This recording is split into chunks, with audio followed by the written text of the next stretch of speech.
Simon & Schuster Audio presents The Sound of Seas by Gillian Anderson and Jeff Roven. Read by Gillian Anderson.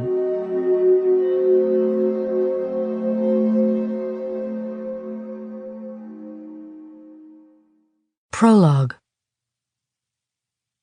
Vilu woke in the dull sunlight. With his eyes still half closed, the young boy growled like a Thyodolaracy pup and stretched his bare, gangly limbs in unison.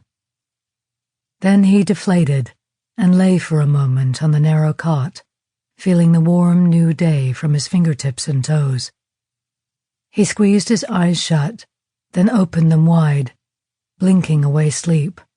He snuggled down into the mattress filled with oiled sea sand and looked around the small, fragrant room.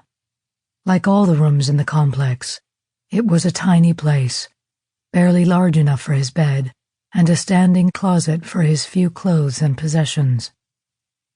The home in which he lived was shaped like a large wheel.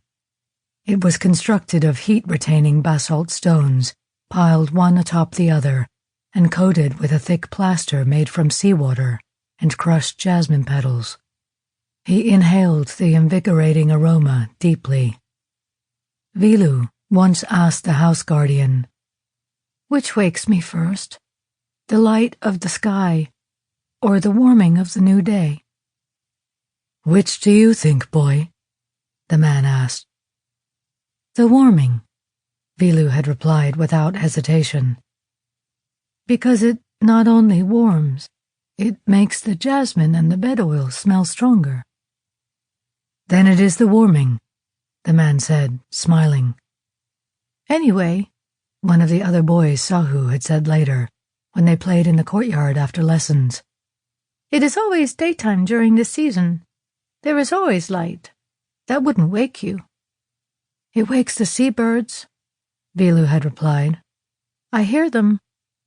Why not us too?" "They wake because they are hungry," Sahu replied dismissively.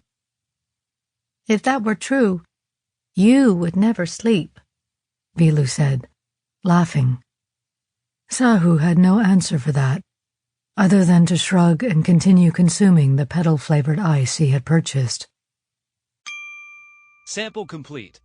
Ready to continue?